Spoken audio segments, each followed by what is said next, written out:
Olá pessoal, tudo bem? Estamos em mais uma aula de introdução às equações diferenciais ordinárias e hoje vamos falar sobre EDOs lineares homogêneos de segunda ordem. A gente vai analisar soluções gerais nesse caso. Nosso objetivo aqui é que, dadas essas EDOs que são lineares, a gente sabe que é linear, que são homogêneas de segunda ordem e que a gente conhece algumas soluções, o que a gente vai fazer? A gente vai utilizar um princípio da superposição, que é uma maneira de juntar duas soluções e, a partir disso, encontrar novas soluções. Na nossa aula também a gente vai entender um elemento importante nesse tipo de equações, que será o Wronskiano. Né? E você vai perceber que ele tem uma aproximação importante com a dependência ou independência linear das soluções dessas equações diferenciais. E, por fim, a gente vai conhecer a fórmula de Abel para calcular o Wronskiano. Tá bom? Então vamos começar aqui. Primeiro, a gente tem esse tipo de equação, a gente sabe que ela é ordinária, né? A gente sabe que ela é linear, a gente sabe que ela é de segunda ordem e a gente sabe que ela é homogênea. Né? Olhando para ela, a gente está interessado em encontrar soluções. Mas o que é isso? Encontrar uma solução geral. Né?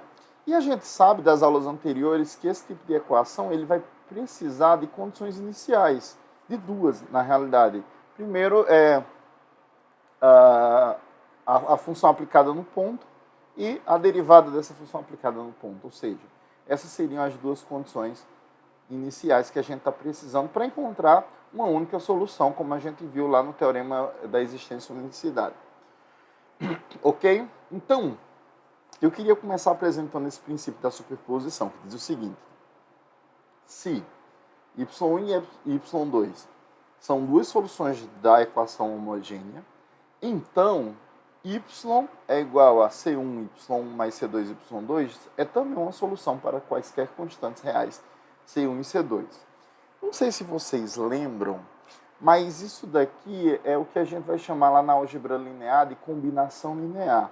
Né? Ou seja, está dizendo aqui o seguinte, olha, se y1 e y2 eles são solução de uma equação homogênea de segunda ordem, então qualquer combinação linear dessas duas soluções também será uma solução. E essa é a ideia do princípio da superposição. Então, vamos pensar aqui como é que a gente consegue demonstrar. Imagina o seguinte, eu tenho a minha equação diferencial, a derivada segunda, mais um certo p de x, y' mais um certo q de x, y igual a zero. Essa aqui é a minha EDO. É equação diferencial, linear, homogênea de segunda ordem. Se por hipótese eu sei que y1 e y2 são soluções, isso quer dizer o quê? Quer dizer que se eu pegar cada um desses valores e aplicar na minha função, ela vai dar igual a zero. Ou seja, se eu pegar assim, olha, para y1, então eu vou jogar esses valores nessa minha EDO. Então, y1, duas linhas, mais p de x, y' mais q de x, y1, isso aqui vai dar igual a zero. E de modo análogo, quer dizer que para y2 vai acontecer a mesma coisa, né? Então, eu tenho a derivada segunda de y2 mais p de x, y2' mais q de x, y2 também vai ser igual a zero. O que acontece se eu agora colocar uma combinação linear na solução? Né? Se eu pegar e substituir, né, agora sim, para y de x igual a c1, y1 de x também, né, mais c2, y2 de x. Ok. Eu vou jogar ele nessa expressão aqui. Olha o que vai acontecer. Então, eu tenho c1, y1 mais c2, y2, duas linhas, mais p de x, c1, y1 mais c2, y2, linha, mais Q de x. Aí eu tenho C1Y1 mais C2Y2. Ok. Daqui, olha o que vai acontecer. A gente sabe que a derivada é linear. E se ela é linear, né, a derivada da soma é a soma das derivadas, né, a derivada de uma constante vezes uma função, a constante sai. Então, essas são as propriedades de linearidade que existem numa equação, numa derivada, né? Então, dito isso, por exemplo, nesse caso, a derivada segunda de uma soma de uma função vai ser a soma das derivadas segundas, né? Então, seria assim, seria C1y1 derivada duas vezes mais C2y2 derivada duas vezes. Eu posso fazer isso para todos os termos. A gente sabe novamente que essas constantes elas podem sair, né? Então isso aqui você tiraria isso daqui, né? Seria C1 aqui fora, C2 aqui fora. Então, para a gente ganhar espaço, e a gente conhece já essa linearidade dessas equações diferenciais, então a gente pode fazer já direto, né? Olha, para esse primeiro caso aqui vai dar quem? Vai ser C1, Y1, a derivada segunda dele, mais C2, Y2, a derivada segunda. Vou para o segundo caso, mais P de x. Aí, olha, vai ser válida também a linearidade aqui nesse segundo caso. Então, vai ficar assim, C1, Y1' mais P de x, C2, Y2'. Mas, aí vamos para esse último caso, que não vai ter derivada de nada, né? Vai ser Q de x, C1, Y1, mais Q de x, C2, Y2. Feito isso, eu vou fazer o seguinte, eu vou separar todos os elementos que tem C1 e todos os elementos que tem C2. Então, por exemplo, esse tem C1, esse tem C1 e esse tem C1. Logo, eu tenho C1, eu vou evidenciar já o C1, né? Y1, duas linhas, mais P de x, Y', mais Q de x, Y1.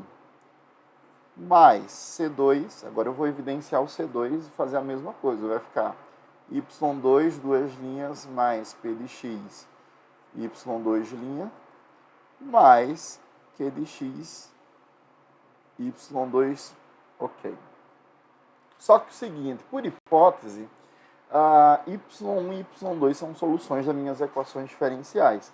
Isso quer dizer que isso daqui dá igual a zero e isso daqui também dá igual a zero, ou seja, eu tenho que C1 vezes zero mais C2 vezes zero, e eu sei que C1 e C2 são números.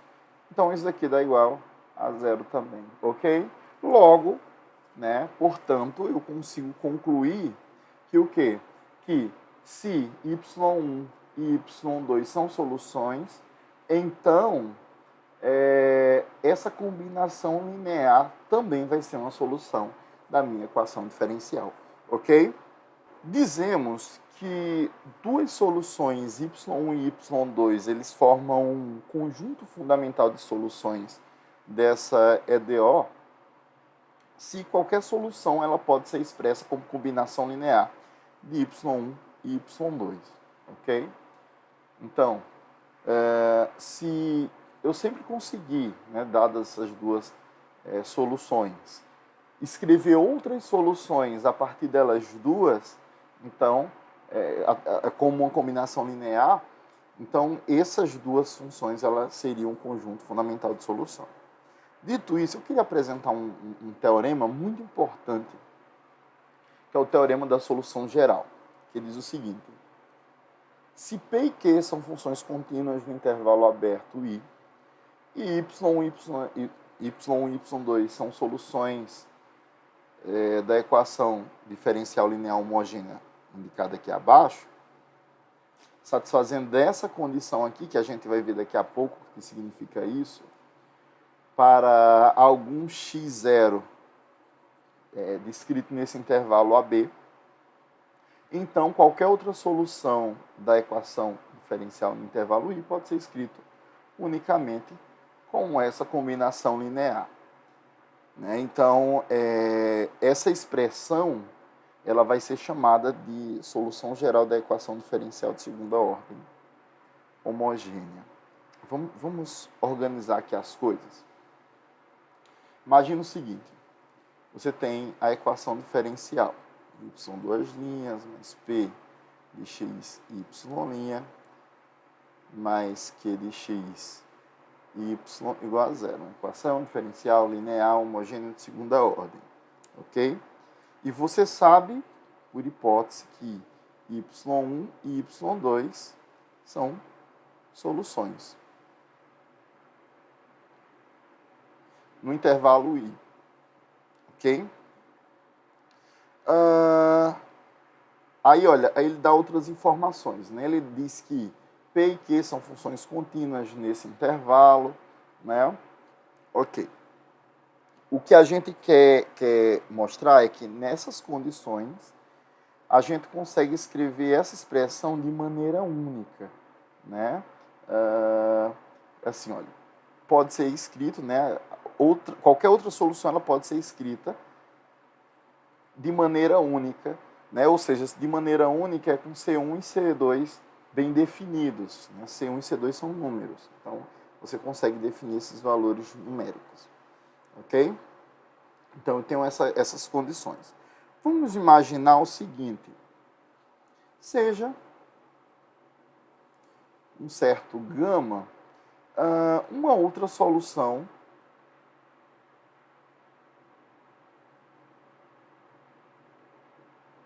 em I. Tá certo? Então, escolhendo um certo x0 pertencente em I, quer dizer que, pelo teorema da existência e da unicidade, vai existir uma única solução y0 da equação, né? Então, escolhemos x0 pertencente a esse intervalo, então, pelo teorema da existência e unicidade, né? Porque não sei se vocês lembram, lá no teorema da existência e unicidade, você diz o seguinte, sejam P e Q funções contínuas de intervalo I, né? E você dá uma condição inicial, na realidade dá duas condições iniciais, então a solução ela vai ser única, né? Isso nesse intervalo. Se você observar essas condições aí, estão todas dentro do teorema da existência e unicidade. Então, pelo teorema da existência e unicidade, a gente pode dizer que existe uma solução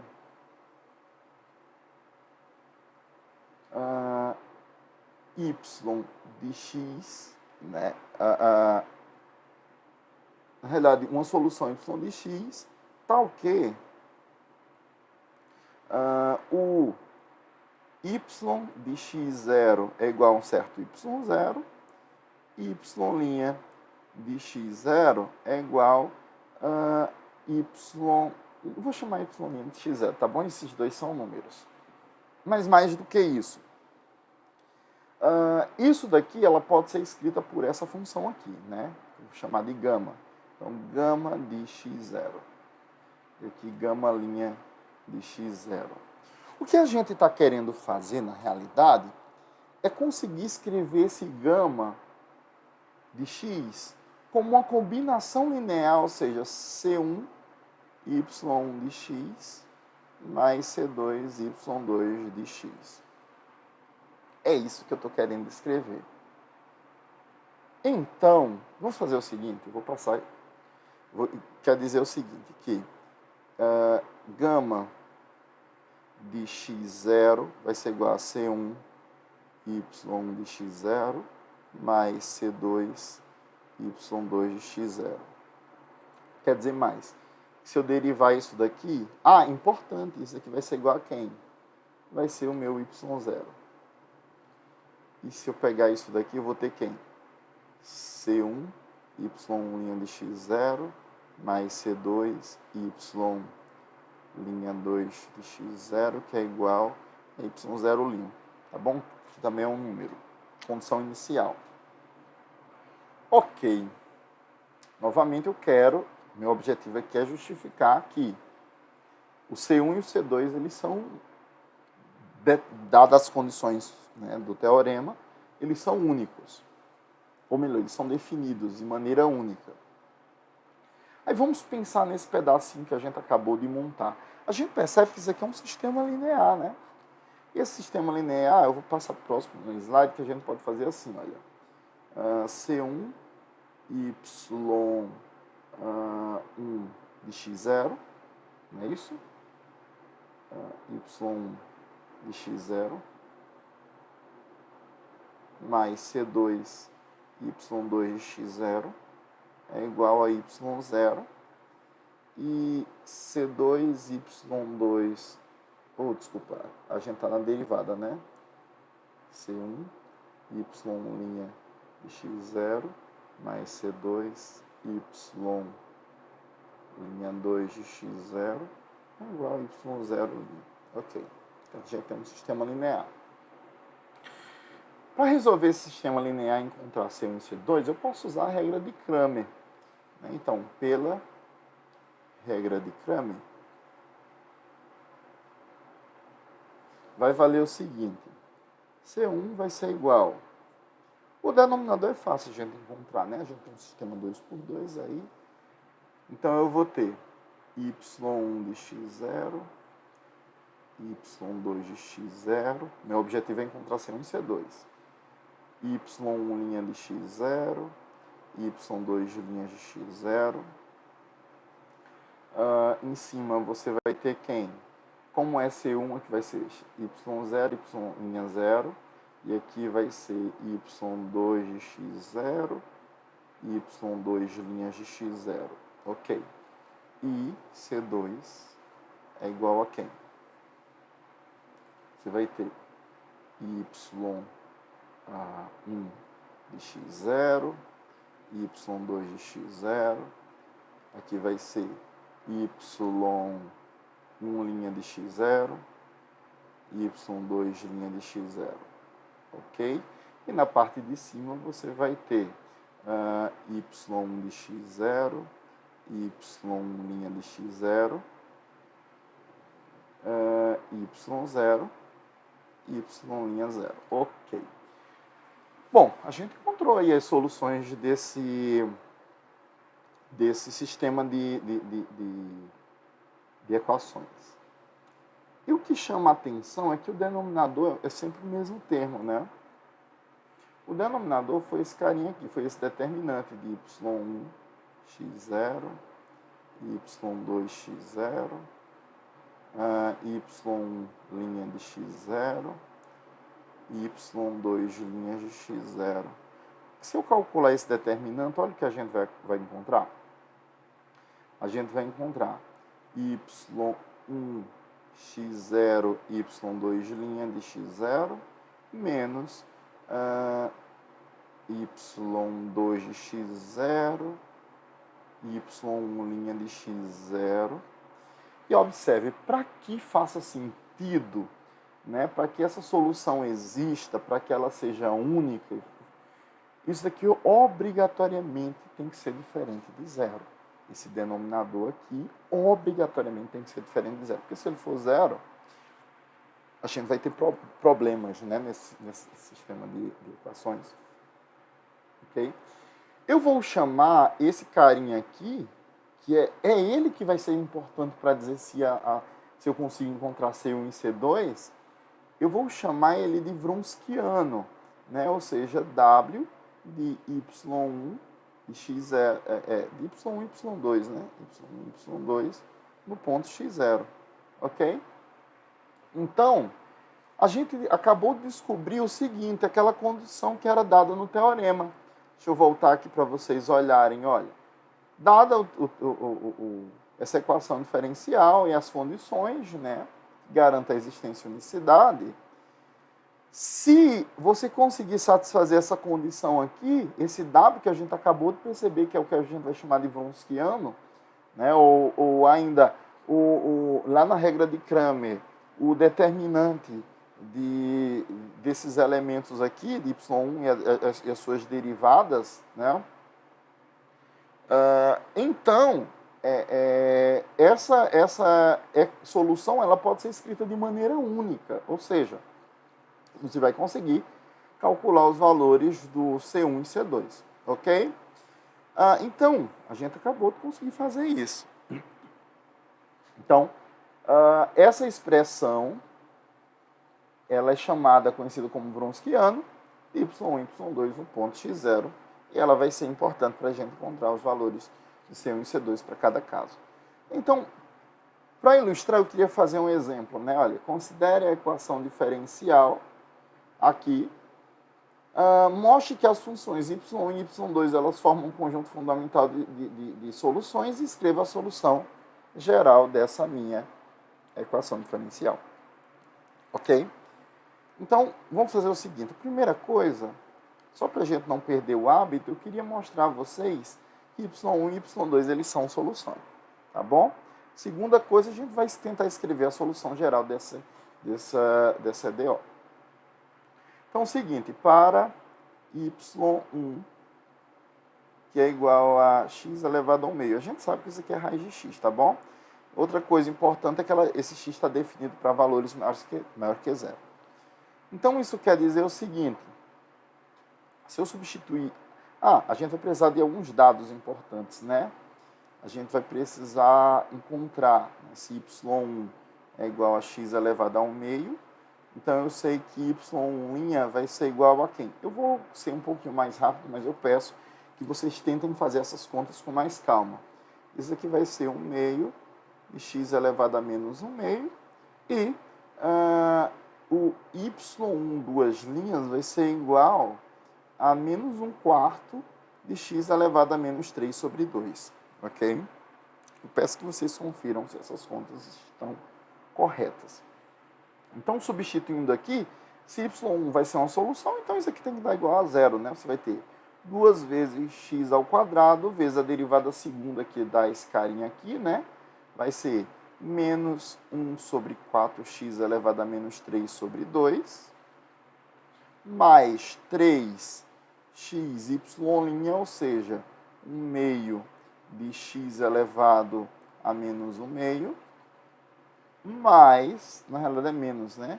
Menos y, que no caso é x elevado a 1 meio. Vamos verificar o que acontece aqui. Juntando esses carinhas aqui, primeiro vai dar menos, embaixo o denominador vai ser 2, né? E em cima, produto de potência, né? Se conserva a base e somos expoentes. Então, você tem que somar 2 mais 3 sobre 2. Isso aqui vai dar 1 meio, né? Então, você vai ter x elevado a 1 meio mais, aqui vai ficar, olha, 3 sobre 2, x elevado a 1 meio também, menos x elevado a 1 meio. Ok? Se eu juntar esses dois carinhas aqui, eu vou ter exatamente x elevado a 1 meio que vai anular com esse outro. Então, isso aqui é uma solução, né? Pelo menos esse primeiro caso é uma solução. E vamos ver para o segundo caso. Deixa eu fazer o seguinte. A equação diferencial é como? Só anotando aqui, vamos só conferir. 2x ao quadrado, 2x ao quadrado y duas linhas, mais 3xy'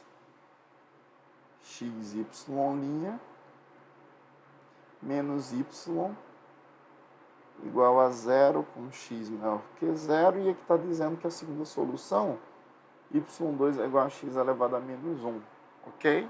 Isso quer dizer que a derivada disso daqui vai ser igual a menos x elevado a menos 2, que por sua vez, y duas linhas de 2 vai ser igual a quem? Vai ser igual a mais 2 x elevado a menos 3. Vamos verificar aqui, se eu substituir 2x ao quadrado vezes 2x elevado a menos 3 mais 3x, a derivada aqui vai ficar menos x elevado a menos 2, não é isso? Menos y, que no caso seria menos x elevado a menos 1. Né?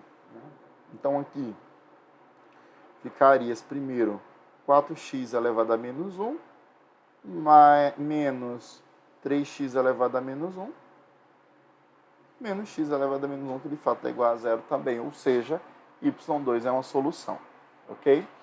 O que eu quero saber é se isso daqui, y1 mais, ou melhor, se yx igual a c1, y1 mais c2, y2, formam a solução geral da minha equação homogênea, né? Por quê? Para que isso seja a solução geral da minha equação homogênea, obrigatoriamente o Wronskiano ele tem que ser diferente de zero, né? Então vamos verificar, não sei se vocês estão lembrados, mas a gente calculou agora, isso aqui é uma coisa para a gente guardar, a gente tem que guardar isso daqui. O Wronskiano de x, de y1, y2, um certo ponto x, ou x0, tem que ser calculado da seguinte maneira. y1 de x0, ou de x, y2 de x, o determinante, né? y' de x, y' de 2x, ok?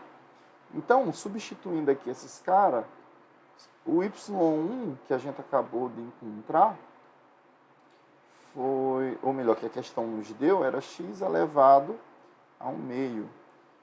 E esse outro seria x elevado a menos 1. As derivadas a gente calculou aqui, olha. Por exemplo, a derivada desse carinha foi 1/2 de x elevado a menos... Deixa eu colocar. Menos... Eu vou botar assim, olha. X elevado a menos 1/2 sobre 2. E nesse outro caso aqui a gente vai ter quem? A derivada dele foi menos x elevado a menos 2.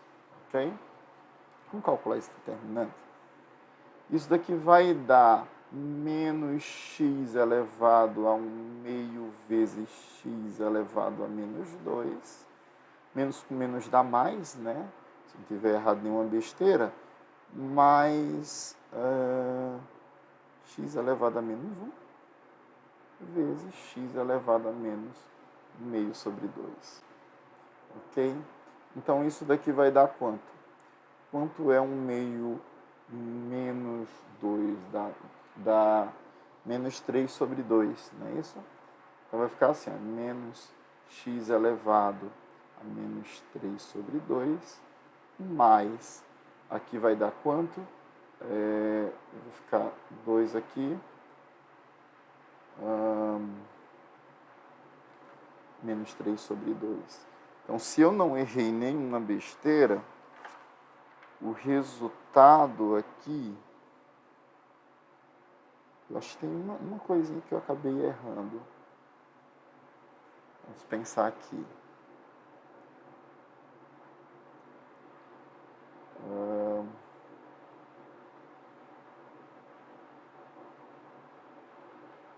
Esse aqui está certo.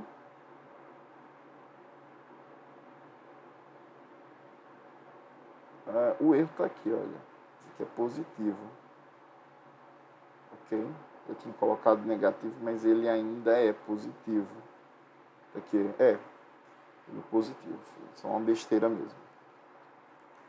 Então, pronto. Então, aqui, isso vai fazer com que ele fique negativo, né? Ok, então vai ficar assim, 3 sobre 2, x elevado a menos 3 sobre 2. Como x é maior que zero, então isso não tem problema não. Ok? Deu diferente de zero.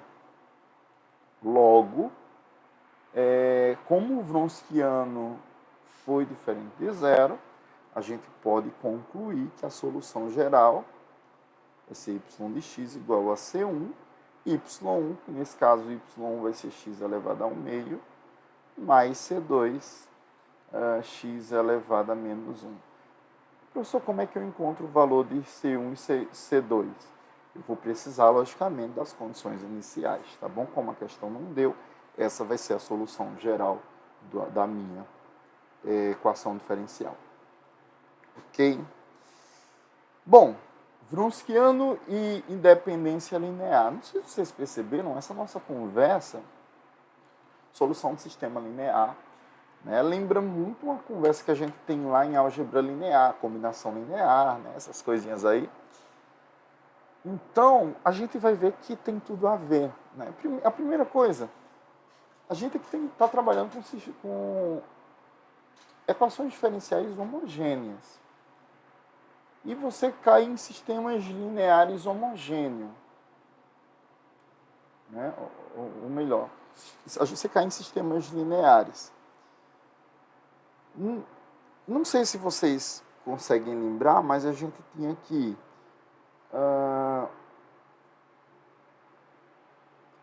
o conjunto das soluções de um sistema homogêneo é um espaço vetorial também, ou seja, a soma das suas soluções também é uma solução. Tem tudo a ver com isso que a gente está conversando aqui. Né? Então, a gente diz o seguinte, dizemos que duas funções y1 e y2 são linearmente independentes nesse intervalo, se não for possível escrever como múltiplo uma da outra. Ou seja, não existe c que satisfaça essa situação aqui.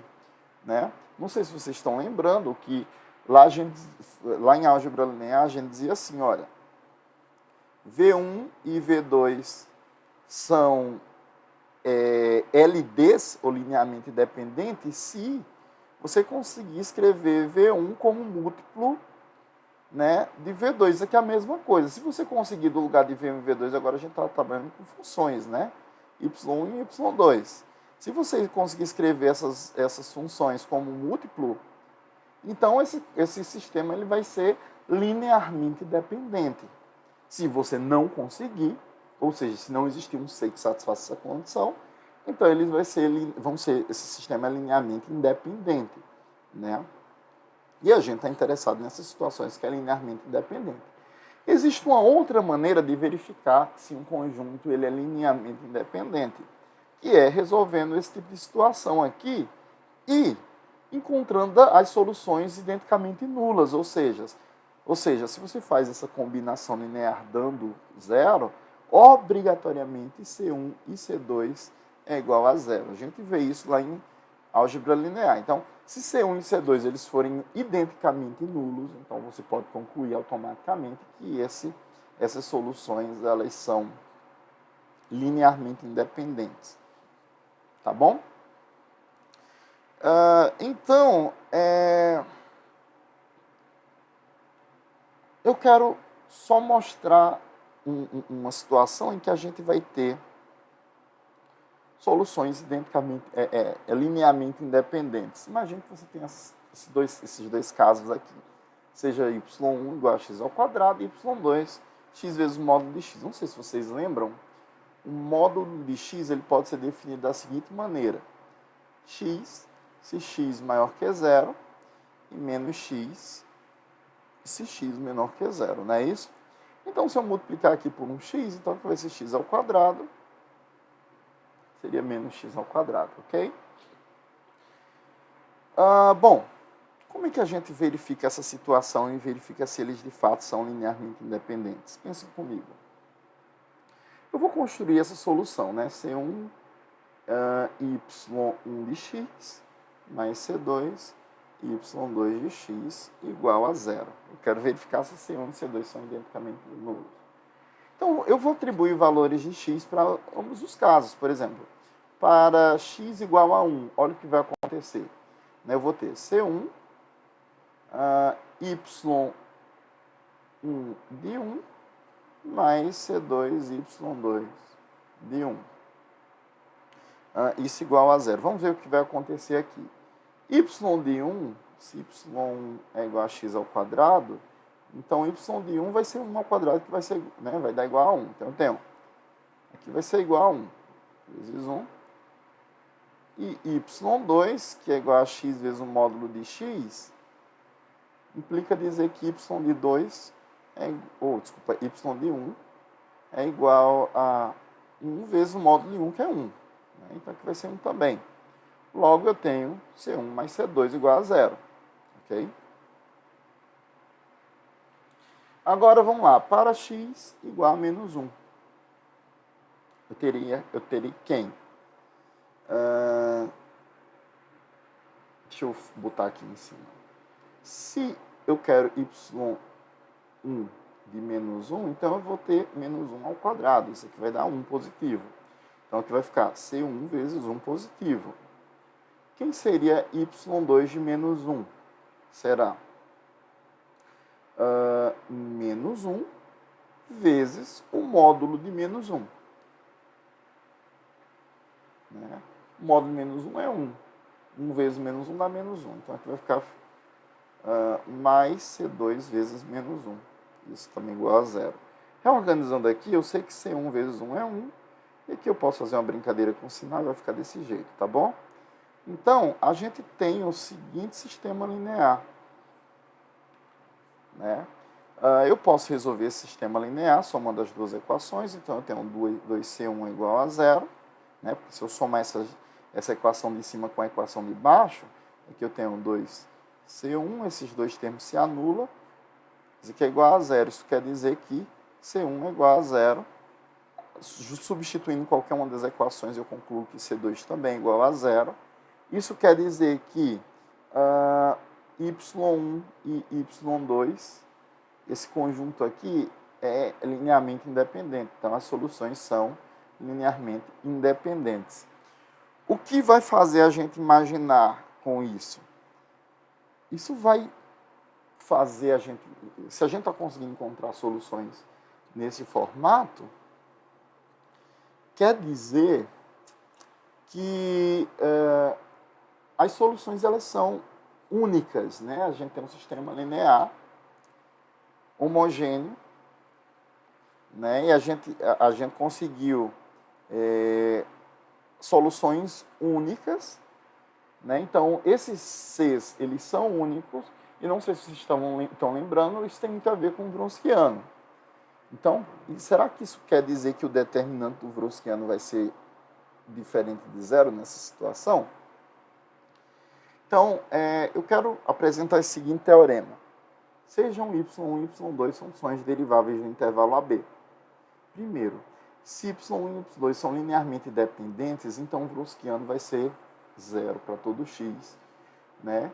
E se o Wronskiano for diferente de zero, então y1 e y2 são linearmente independentes em AB. Como é que a gente vai demonstrar isso daqui? Pensem comigo. Quer dizer o seguinte, pense comigo. Se y1 e y2 são LDs, ou linearmente dependentes, quer dizer que eu posso escrever um como combinação linear do outro, né? Então, isso quer dizer que y2 pode ser escrito como um múltiplo de y1. Sendo isso verdade, eu sei que o Wronskiano de y1 e y2 é igual a quem? É igual a y1, y2, y1', y2'. Né? Mas se um é múltiplo escalar do outro, isso quer dizer também que, olha, y1, o y2 vai ser um múltiplo vezes y1. E a derivada do mesmo jeito. y1', y2' vai ser c y'. Ok?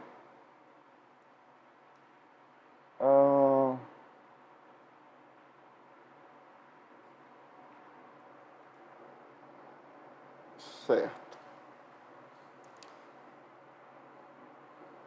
Se eu observar aqui, vamos resolver esse determinante. Eu tenho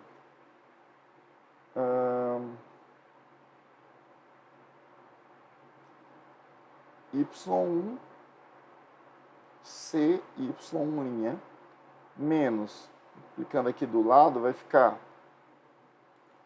y1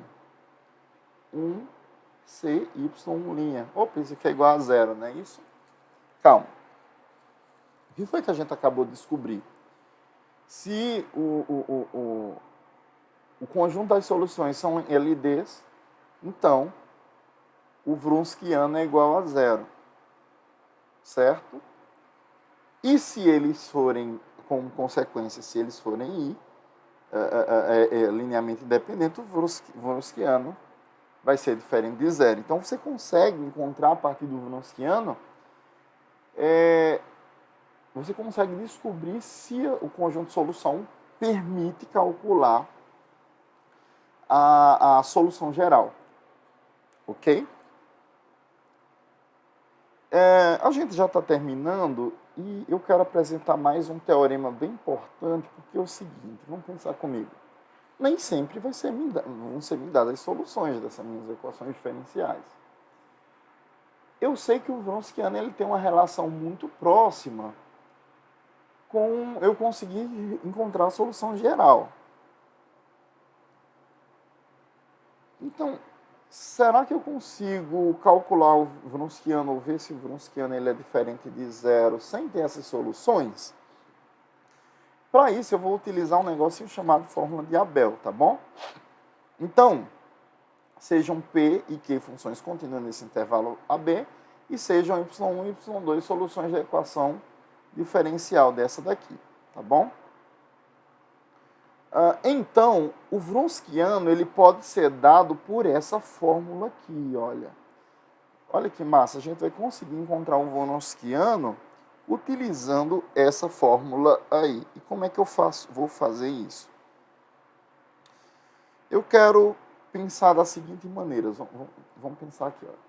Eu sei que o Wronskiano de Y1 e Y2 ele é dado da seguinte maneira, pelo determinante de y1 e y2, são as duas soluções, y1' e y2', duas linhas. Ou seja, isso quer dizer que isso daqui vai ser y1, y2' menos y2, y1', ok? E se eu derivar esse w? Né? Esse Wronskiano, ou seja, a derivada de W' vai ser quem? A derivada disso daqui vai ser. Isso daqui é um produto, não é? Então, eu vou ter que usar a regra do produto. Derivada da primeira vezes o segundo, mais o primeiro, vezes a derivada do segundo. Ok? Agora eu vou derivar esse segundo aqui. Derivada do primeiro vezes o segundo, menos, né, porque por causa do jogo de sinal vai ter aqui, o primeiro, vezes a derivada do segundo. Ok? Então, feito isso, olha o que a gente consegue perceber. A gente percebe que existe algum elemento que se anula. Esse elemento aqui, olha, esse vai se anular com esse daqui. E eu vou ter assim, que a derivada do Wronskiano é y1, y2, duas linhas, menos y2 vezes y1, duas linhas. Ok? Então, como eu sei que y1 e y2 eles são soluções da minha equação diferencial, isso quer dizer o seguinte, olha, a equação diferencial que a gente está trabalhando é y, duas linhas, mais p de x, y', mais q de x, y igual a zero, né? Se eu sei que y1 é uma solução, quer dizer que y1, duas linhas, mais p de x, y', mais q de x, y1 é igual a zero. E quer dizer também que y2, duas linhas, mais p de x, y2', mais q de x, y2 é igual a zero.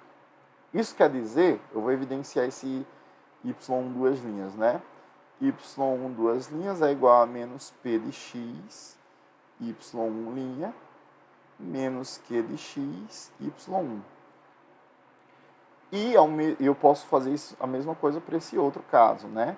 y2, duas linhas é igual a menos p de x, y2', menos q de x, y2. Ok? Então, feito isso, eu vou substituir essas situações aqui na derivada de um Wronskiano. Então, eu tenho assim, olha, W' é igual a y1 vezes a derivada segunda de y2, que é menos p de x, y2' menos q de x, y2, né? Menos y2 vezes, aí eu tenho que calcular agora a derivada de, aqui, não estou olhando para isso, o y1, que eu encontrei aqui, nesse canto. Então, isso aqui vai dar quem? Menos p de x, y1', menos q de x, y1. Ok? Pronto. Eu encontrei isso. Então, vou fazer o seguinte. Eu vou evidenciar todos os p's e os q's. Né? Então, a gente vai ter assim, olha. W' é igual. Aí, aqui eu tenho p de x. Nesse primeiro caso, eu tenho menos y2'. Aqui aparece novamente o p de x, né?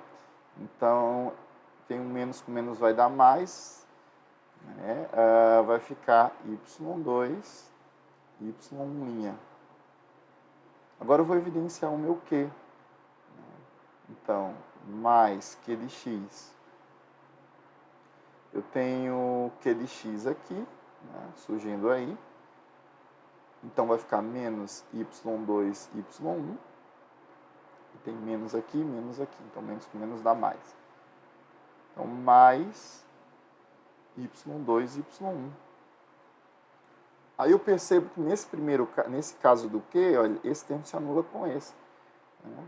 Já nesse elemento aqui, eu vou fazer só uma última coisa. Eu vou evidenciar esse menos que está aparecendo aqui dentro para surgir um elemento que a gente já conhece.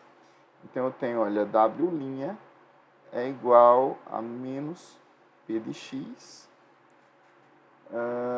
abre parênteses, aí eu vou ficar assim, olha, Y1, Y2', menos Y2, Y'.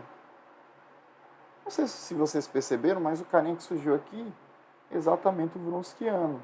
Ou seja, você tem W' sendo igual a menos P de X, W. E a gente cai numa equação diferencial de primeira ordem que é separável, né? A gente já sabe resolver essa, a gente resolveu várias e várias vezes. Ou seja, eu caio numa situação de W sobre W igual a menos P dx. Integro em ambos os lados. Então, o que vai acontecer aqui? Vai ficar o ln do módulo de W igual a integral menos a integral de P de x dx, mais uma constante de integração que eu vou chamar de K. Ok? Vamos supor que o W ele é maior do que zero, né? Para não ter tantos problemas aqui. Então, aplicando em ambos os lados a exponencial, a gente vai ter que W é igual a e elevado a menos a integral de P de x dx mais K. Fazendo algumas propriedades, né, esse mais K ele permite eu fazer o seguinte, isso aqui seria vezes E elevado a K. E esse E elevado a K, como que é uma constante, eu posso dizer que isso daqui é igual a um certo C, ok? Então, eu acabo de descobrir que o meu W ele pode ser calculado como C vezes E elevado a menos a integral de P de x dx. Ou seja, eu consigo calcular meu Wronskiano sem utilizar as soluções, né? Sem ser necessário conhecer as soluções da minha EDO. E olha que interessante nessa situação. Vamos resolver primeiro um problema, né? Calculo o o Wronskiano das soluções da equação. Aqui, olha. Eu não sei quem são as equações dessa equação diferencial, mas eu sei que ela é linear, de segunda ordem, né? Então, o que eu preciso fazer antes de qualquer coisa é deixar ele nesse formato aqui, olha. Y duas linhas mais P de x, y' mais Q de x, y igual a zero. Então, para isso, eu vou dividir todo mundo por x ao quadrado. X ao quadrado, x ao quadrado, x ao quadrado. E ao fazer isso, eu vou ter assim, olha, o y duas linhas, deixa eu só ver se tem espaço, né? Vou ter espaço para responder aqui não, vamos lá. Y duas linhas, menos 1 sobre x, y' mais o cosseno ao quadrado de x, mais e elevado ao seno de x, né? Dividido por x ao quadrado, y igual a zero. Quem vai ser o Wronskiano? A gente sabe que o Wronskiano, o W, vai ser igual a C vezes E elevado a menos a integral de P de x. Nesse caso, olha quem é P de x, é menos 1/2. Menos com menos vai dar mais, né? 1 sobre x dx. Ele está dizendo que x é maior do que zero. Então, isso daqui vai ficar C vezes E elevado ao ln de x, né? Esse corta com esse, então vai ser igual a C vezes o x. Como o x ele é maior que zero, a menos que C seja zero, então essa solução sempre vai ser diferente de zero, tá ok? Então, existe uma solução geral para essa equação, que pode ser encontrada com as soluções y1 e y2, né? Ou seja, o conjunto fundamental de soluções. E para finalizar, o seguinte, olha. Se y1 e y2 eles são soluções da equação homogêneas definidas em AB, então seu Wronskiano é identicamente nulo para todo x nesse intervalo ou é diferente de zero. Só vai existir essas duas situações. Como é que a gente pode pensar nisso? Olha o seguinte. Se eu sei que o Wronskiano ele é igual a C vezes E elevado a menos a integral de P de x dx, a gente pode pensar no seguinte. Primeiro caso, se C for igual a zero, de fato W vai ser igual a zero. E esse W sendo igual a zero, né? Então,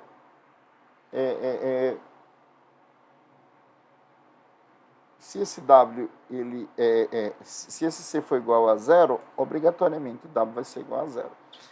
Agora, se o C for diferente de zero, quer dizer que não tem como esse Wronskiano ser negativo, ser zero. Porque a função exponencial, ela sempre vai ser positiva. A função exponencial, ela nunca vai vai se anular, né? Então, sempre o Wronskiano ou será zero se o C for igual a zero, ou será diferente de zero se o C for diferente de zero, ok? Então, a gente pode resumir essa aula, que teve muita teoria, no seguinte. Primeiro, se a gente tiver essas soluções y1 e y2 como soluções da equação homogênea, as seguintes afirmações são equivalentes. Primeiro, y1 e y2 ele formam um conjunto fundamental de soluções em I. Então, se eles formam um conjunto fundamental de soluções, essas duas equações, essas duas funções, elas são linearmente independentes em I. Ser linearmente independentes em I quer dizer que o Wronskiano dessas duas soluções é diferente de zero. Eu espero que com essas aulas vocês tenham conseguido compreender o conceito de equações diferenciais lineares homogêneas de segunda ordem, o princípio da sobreposição de soluções para encontrar novas soluções. Entendido o conceito de Wronskiano, a importância dele para verificar se aquele conjunto é um conjunto fundamental de soluções, né? Conhecer a fórmula de Abel para encontrar uma maneira mais, vamos chamar mais simples de verificar se se é possível a gente ter um conjunto de soluções. E até a próxima aula.